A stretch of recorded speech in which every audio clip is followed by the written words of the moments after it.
case briefs, and so much more. LSData's got what you're looking for.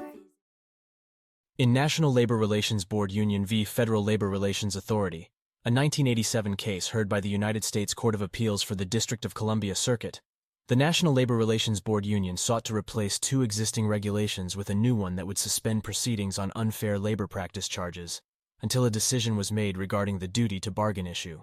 Their petition was denied by the Federal Labor Relations Authority, FLRA, prompting the union to appeal the decision to the court. Although the FLRA argued that the court lacked jurisdiction as the denial of the petition wasn't a final order, the court disagreed and found the union's appeal consistent with their position before the FLRA.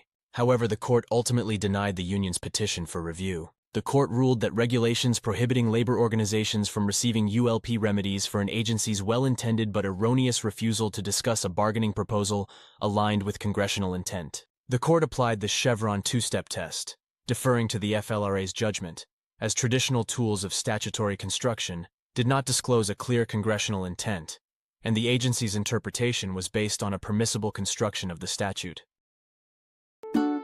Case briefs, and so much more. LSData's got what you're looking for. Visit lsd.law, elevate your mind. Leave the stress of class.